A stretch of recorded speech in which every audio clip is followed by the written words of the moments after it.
For a guy with lots of food allergies who can seldom eat safely at a restaurant, I have to say I have always been fascinated by restaurant openings. Because when a good restaurateur opens a new restaurant, there are a million decisions that he or she has to make, down to every last detail. What it's going to be like when somebody's first pulling up to the restaurant. What the front door is going to be like. Will it be an opaque, elaborate wood door where you have no idea what lies behind it, giving the element of surprise? Or will it be all glass up front so you can see the whole thing before you even commit to opening the door? What is it like when you first walk in? What does it look like? What's the lighting like? What kind of smells or sounds may be there? Is there soft music, or is it sort of the echo of hard floors and hard ceilings and people walking about? Is it the murmur of conversations? And then how are you greeted? And how are you seated? Is it a guy in a tuxedo handing you a menu, pulling out the lady's chair, sliding it back in? Or is it, hey, grab a seat wherever you want. We'll be with you in a second. You know, all those decisions about, is it a long menu with 1,000 things that gets people coming back again and again, or is it carefully curated with just 4 or 5 dishes with textures and flavors that complement one another? How do you ask, what do you want to drink, or do you suggest a glass of wine that might pair well with the flavor profiles? All these things about how you want your staff to relate to customers, to people inside the restaurant, how you want them relating to people outside the restaurant, how you're going to deal as a staff team with stuff that comes up. What kind of people do you even want your servers to be? What's the tone of the place? What's the spirit? That is, what is the culture of the restaurant you're going to open? And I love to just look and figure out the million different decisions that are made.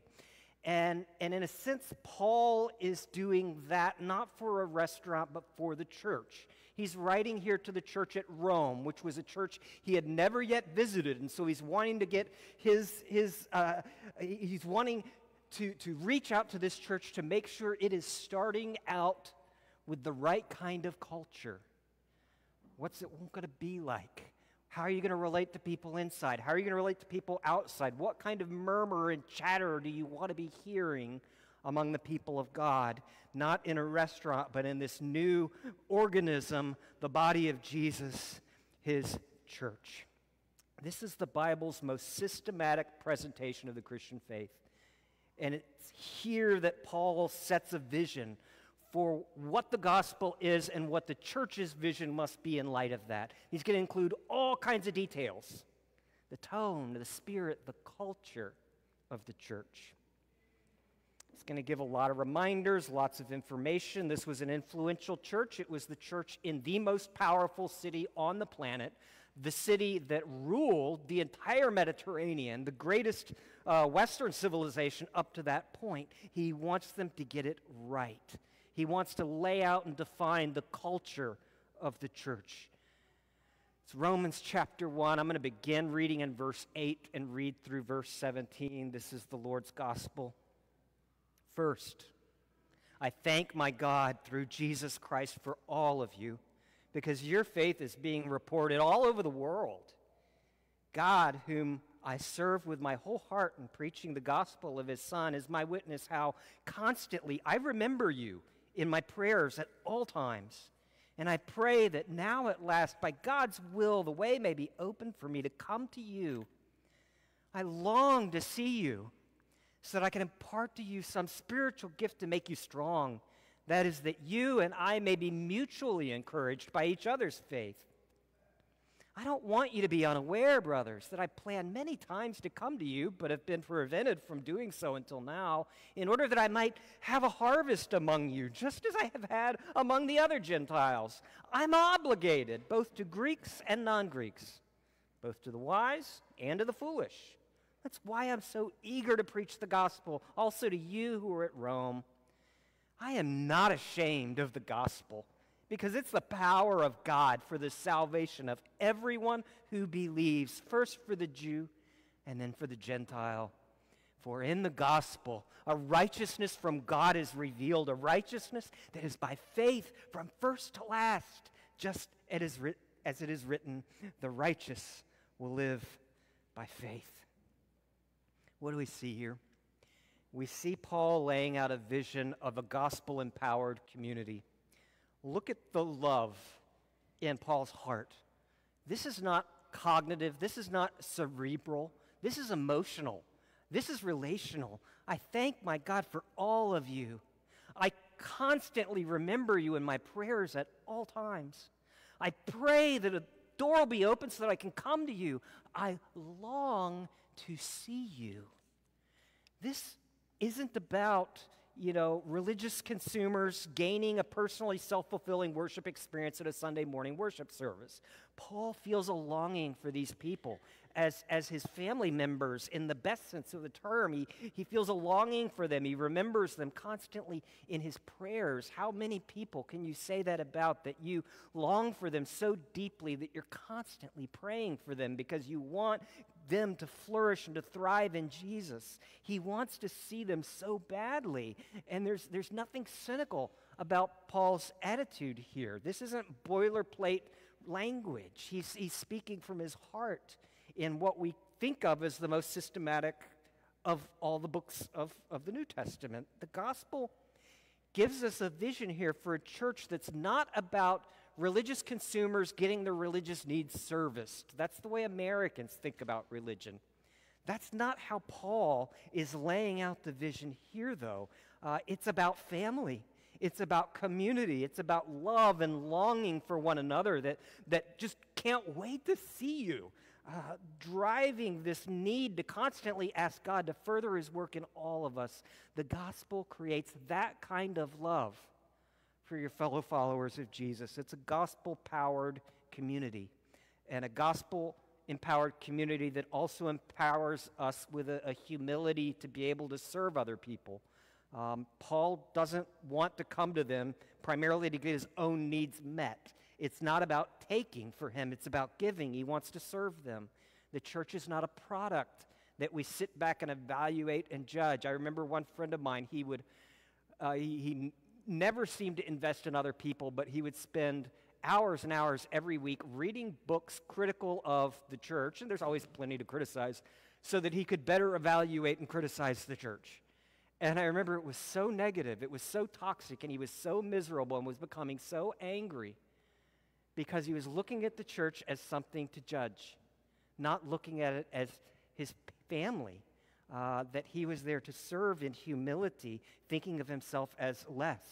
The way we do modern relationships is very commodified.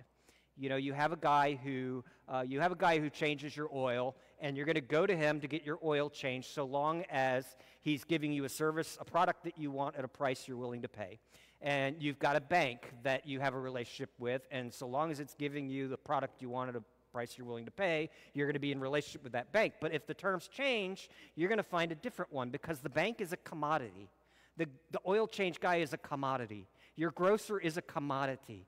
And you will stay with them as long as they're giving you the product you want at the price you're willing to pay. But if the product changes or the price goes up, you end that relationship, because we view relationships as commodities. And that's often how we view friendships, where a friend is like a used couch that you get rid of on relocation, because we look at people as commodities. Many look at their spouse as a commodity.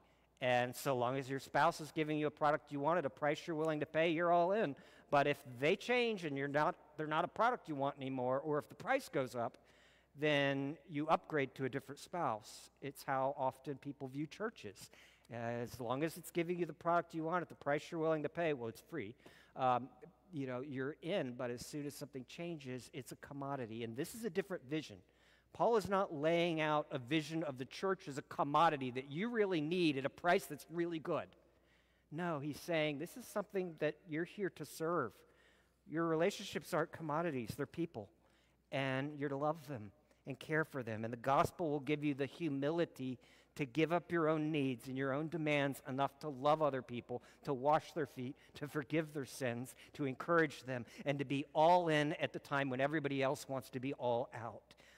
This means that Jesus washes our feet so that we could turn around and focus on washing each other's feet and washing the feet of the poor and the weak and the marginalized and the people who need Jesus most in all the world. The gospel allows us to trust God with our needs so we can focus on the needs of others. It's a gospel community that is empowered with a gospel humility to serve others. And yet in that there's also a humility to be served. You know, it's interesting because Paul doesn't make it all one way. He also says that he longs to be mutually encouraged. You might translate it that I may be comforted together with you. Paul does have needs, and he is hoping to get comfort and encouragement. He is a weak, broken, damaged sinner too, and he's trusting that God will use his fellow Christians to serve him. And that requires for some of us more humility because, you know, for some of us it's easy to be the strong person who takes care of everybody else because that could play into our pride. Look at me, I'm one of the strong people who gets to take care of other people. And yet, the humility here that Paul is also showing is not just the humility to serve others for their sake, not for yourself, but to let others serve you, to encourage you, to build you up, to comfort you. That means letting others see your weakness, letting others see the things that you're ashamed of, that you might make you look small or unimportant.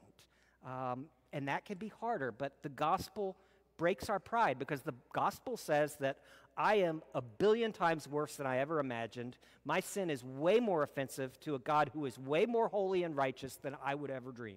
And yet I am also loved all the way down, and God knows all that about me, and he still gave up his son for me and for you. And that doesn't give us a very strong foundation from which to look down on anybody else. And it gives us a humility. You know, you can't be self-sufficient and be saved. That's not how the gospel works. You have to say, I'm a sinner, and it's so bad, and there's nothing I can do to fix it. Jesus, I need you. And that then enables us to expose our own weakness. The gospel can humble us, creating this gospel culture that humbles us to serve others and humbles us to be able to be served by others by letting them see our own weakness. When your story is that you're broken but loved, then that makes everybody else free to open up as well because they see that in you. The gospel gives us the freedom to be honest about our sin, to not fake it till we make it, not pretend, but to actually take the mask off and trust that the gospel culture is strong enough that they're actually not going to recoil, but actually embrace me. That's the gospel vision here. It's a vision of gospel-empowered community, but it's also a vision of gospel-empowered evangelism. I hope you can hear Paul's longing to harvest souls for Jesus. He says, he wants to have a harvest among you as I had among the other Gentiles. Here Paul is a missionary to the Gentiles. He's been sent on that mission by Jesus himself, and it's a gospel vision that means, of course, more than evangelism. That is the practice of talking to other people about your Savior Jesus. But it can't be less than that, though, because God has given us, his church, a message about Jesus that we're to carry to the ends of the earth. We're to represent him in everything we do. It's a vision for the church as God's means of bringing about a harvest of souls in all the earth. And this means that we have to realize that we owe the gospel to everybody. That's the language Paul says. He says, I am obligated to both Greeks and non-Greeks. It is an obligation he has to wise people and foolish people alike. It's why he's so eager to preach the gospel. Did you hear that? I am obligated to preach the gospel.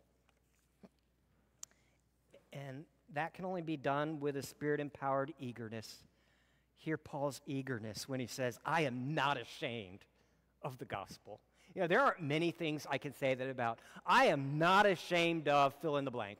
Oh, I'm ashamed of a lot of that. I mean, the gospel gives me grace to not be crushed by that shame and to be able to laugh at it. But there are very few things I can say I am not ashamed about. Some of you know shame Talk to me. I know about shame. And yet he says, I am not ashamed of the gospel because it's God's power to save. Why would you be ashamed of the gospel? Well, it offends our self-righteousness because it says that we're such spiritual failures that we require salvation as a free gift, and it offends our autonomy because it says that salvation is only through Jesus. We can't do it ourselves. But when you fall in love with Jesus, when you have that eagerness, you can't help but talk about Jesus with other people that you're in relationship with. Because if you're not excited about it, you're not going to want to talk about it. But when you're excited about something, and I'm praying as we go through Romans that you're going to get really excited about the gospel of Jesus so that you will have the eagerness that Paul has to go about the obligation of bringing this message of good news and salvation to everybody. When the gospel becomes central to your existence, you can't help but to process your life with other people in light of the gospel. This isn't rocket science. It's not a question of finding the right booklet that you can use to introduce somebody to the Christian faith. It does require that you verbally process your life in order to be a witness to Jesus. How does that work? Okay, you're in a workplace and coworker dropped the ball on something. They come to you, hey, I am so sorry. I told you I'd get that TPS report to you last Friday, and it's Tuesday morning, and I'm just now getting to it. I am really sorry. And you answer, no problem. I do things that annoy God every single day, and he just keeps forgiving me. I'm in no position to judge. Tomorrow will be fine. Now, what have you just done? You've communicated to your coworker that you're not mad at them, and you're not judging them, and you're not going to hold this against them. True. But you've also communicated that you believe that there is a God. You believe that you are a sinner before that God. You believe that you keep sinning against him because you're still damaged goods. You believe that he is filled with love and grace to those who would come to him in repentance. And that is something that has changed your life such that you are not the self-righteous church lady pointing out everybody else's faults, but it has actually made you humble and gracious and easier to work with. That's a whole lot of theology that you crammed into about 1 or 2 sentences, and you drop it. And if they come to you at some point saying, hey, I get the sense that you actually are the real deal here and you really love Jesus, and I just found out I have cancer, and could you pray for me? Because people are hurt. People are wounded. Maybe people have had a bad experience of a church which has made them afraid of followers of Jesus. And you may have just opened the door by letting them know, I'm here to talk if you want, without forcing a conversation on anybody that they're not prepared to have. No one's going to feel disrespected by that. As the gospel captivates you, you can begin to process the trauma of this life and the disappointments of this life in light of the gospel verbally with the people around you in a way that is not threatening, at least not in most circumstances. So, what we see, a vision of gospel community and gospel-empowered evangelism by that gospel community, because the gospel is what we're all about, and every decision we make then is made in line with that good news, that declaration that the monkey is off your back. God has already done everything necessary in Jesus to secure your salvation, and you can be reconciled to God right here, right now. All it takes is just turn to him. Trust him. How is it possible to live like that? It's possible because the gospel doesn't have power. The text here says the gospel is power. The gospel is this declaration that Jesus has defeated our enemies, sin, death, and the devil on the cross, fully, finally, and forever. And salvation is a free gift. All you have to do is trust him. That's the gospel, and it is power. He says, I am not ashamed of the gospel because it is the power of God for the salvation of everyone who believes. He says in the gospel, we see a righteousness, he says, from God that is revealed, and that is by faith from first to last. A righteousness, not a righteousness that we gain by becoming righteous people, by acting righteously. That's not what he's talking about. Oh, he's talking about a righteousness that God provides to those of us who have no righteousness of our own.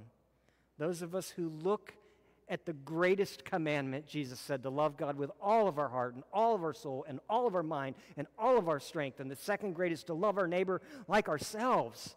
And I look at that, and I have never loved God with more than half of my heart, more than 3/4 of my strength, more than, well, let's be honest, 0.02% of my being, which means that I am, according to Jesus, continually engaged in the greatest sin and the second greatest sin, because in trying to love my neighbor, I can never seem to get past myself. And if I'm that sinful, 24/7, continually, you've been watching me commit the greatest sin up here this entire morning. It's amazing. And that's why Paul's not ashamed of the gospel, because it is the power of salvation. Because in the gospel, he says, we see a righteousness from God being revealed, a righteousness that God gives to those of us who have none of our own. It's just like Jesus, is on one side and I'm on the other, and I spent my entire life, 50 plus years, committing the greatest sin, 24/7, nonstop, to some degree or another, and I have all that guilt. And Jesus lived 33 years or so, always doing what pleased the Father, always reflecting the love, the power, and the glory of God, and loving his neighbor as himself, even to the point of dying for his enemies. And what happens is all my guilt goes to Jesus on the cross, and Jesus pays that debt, and he pays it in full, and there is no double jeopardy in the kingdom of God. And then when we believe, Jesus' righteousness is credited to you, so that you then became the one who fed the 5,000. You became the one who raised Lazarus from the dead. You became the one who always did what pleased the Father, because the Lord Jesus has taken his resume. He's erased his name, put your name on that one. He's taken your resume and taken that to the cross. And you now are the very righteousness of God. That is more than forgiveness. That is receiving the Congressional Medal of Honor and being welcomed into the halls of power. How do we receive this? With the empty hands of faith. In the gospel, a righteousness from God is revealed that is by faith from first to last. See, friends, all you need is nothing. Sadly, most people don't have that. You've got to let go, like the camel getting through the eye of a needle. You've got to let go of your righteousness. All you need is nothing. What is faith? Faith is a trust. Faith is not something we do. It is something we engage. I'll say it this way. If you are on the roof of a house reshingling your, 1892 Queen Anne Victorian, and it's a steep roof because it's like 3 stories up, and those roofs are really steep too, with big pointy turrets and stuff. And you're way up at the top, and you start to slip, and you are sliding. It's just like Art Hill in January, only there's a cliff at the edge, and you're going to break both your legs and your pelvis. So you're sliding down that roof. You've lost your grip. There's nothing to grab a hold to. There's a tree. As you lunge over the side, you grab a tree branch, and it holds. Now, is that tree branch holding you up because you have faith in that tree branch? No. That tree branch is holding you up because that tree branch is strong enough to save you. Your faith is grabbing hold of it. Jesus doesn't save you because you have enough faith. He saves you because he is strong and powerful to save anybody who is willing. And you grab a hold of him. It's not your faith that's saving you.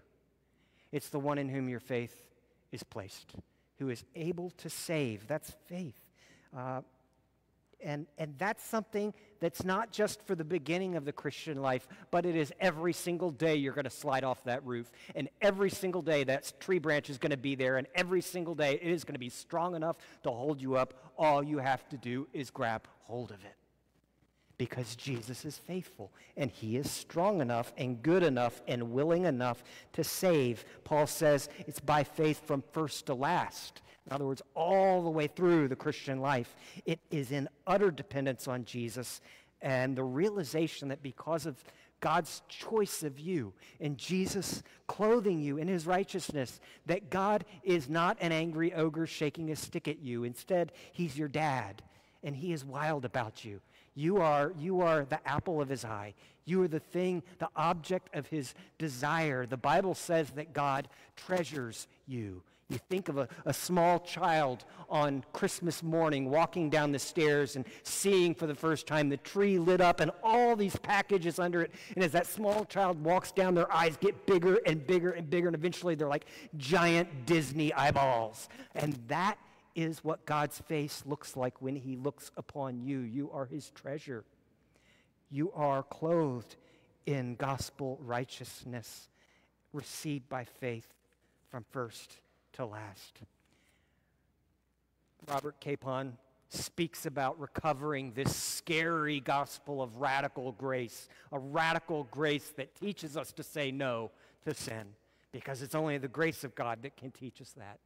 Only the grace of God can change our hearts and make us willing to do the hard work to learn to trust God moment by moment. Robert Capon writes this. He says, "This epistle to the Romans has sat around in the church since the first century like a bomb, ticking away the death of religion.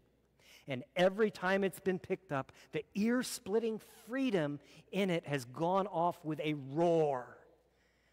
The only sad thing," he writes, "is that the church as an institution has spent most of its time playing bomb squad and trying to defuse it.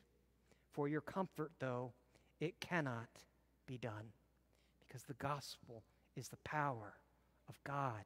It's about more than forgiveness. It's about being clothed in the righteousness of Jesus and trusting him to step out in mission, to serve him with a humility to serve others and a humility to let others serve you as we bring the good news of Jesus to a world that desperately needs him." Jesus gave us the counterintuitive economics of the gospel when he talked to that woman who had anointed him in the Pharisee Simon's house. And he spoke to Simon. He talked about a man who had been forgiven $1 billion and another who had been forgiven 1,000.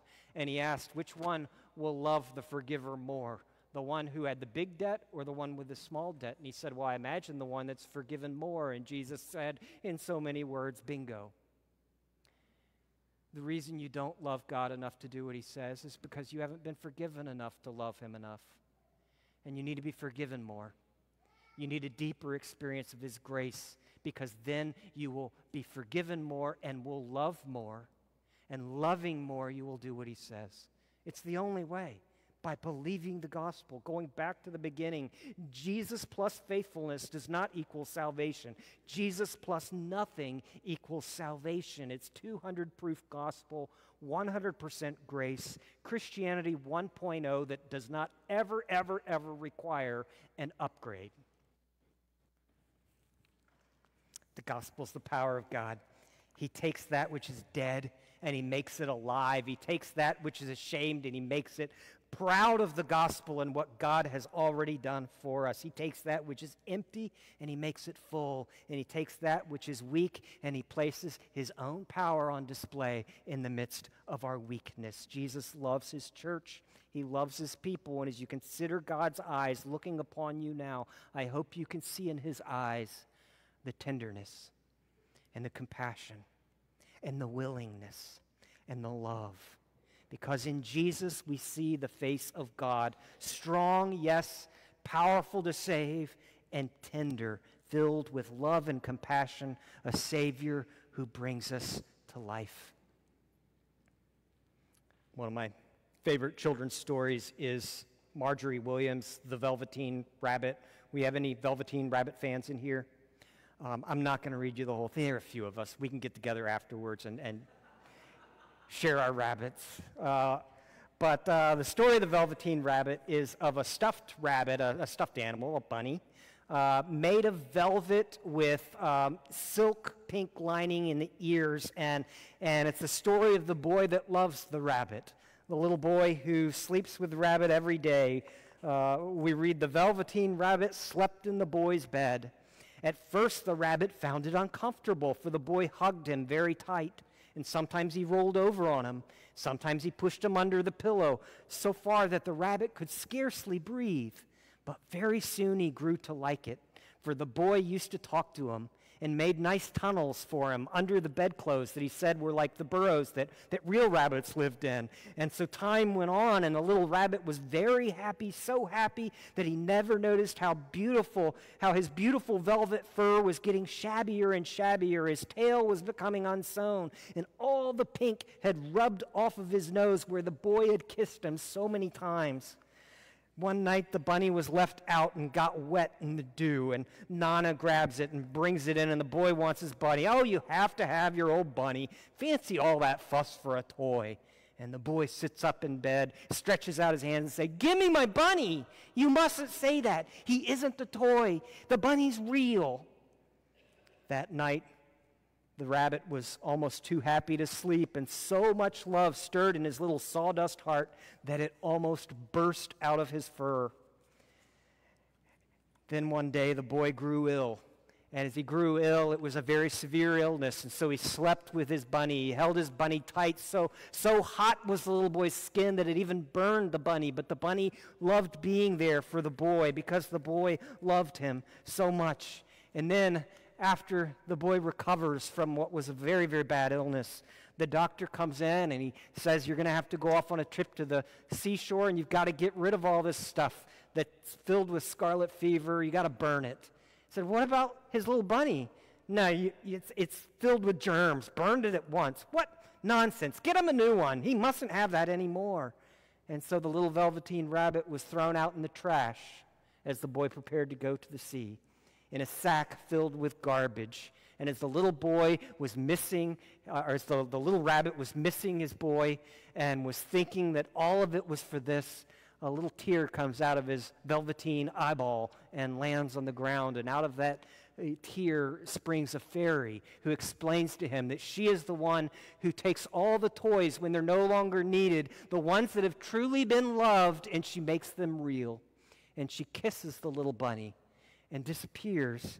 And the little bunny, of course, looks out and sees all the real rabbits dancing all around him, and he feels bad because he's not a real rabbit, and he's kind of embarrassed because he remembers that he's all made of one piece, and he's kind of misshapen, and he can't actually move his feet. He has to be carried around by the boy, and yet, so he just sat there still, and until there was something tickling his nose, and before he could realize what happened, his hind leg came up and scratched his nose, and he realized, "I have real legs. I'm real now. I'm alive now." And he takes a leap, and he's so filled with joy at being real, a real rabbit now, that he bounces all over the place, filled with joy. He was a real rabbit at last, at home with the other rabbits. I hope you can understand that little boy is Jesus, and that you are his baby bunny. And all the pink might be off your nose, but that's because he has kissed it over and over and over again. And your fur might be worn through in places and changed colors by now, but that's because he is loving you moment by moment, never letting go of you, never leaving you, never forsaking you. He has loved you into life, because you're his baby bunny, and you have been loved, so desired, so wanted, that he makes you real when you were lost. He makes you alive when we were dead, because he loves us. Let's pray.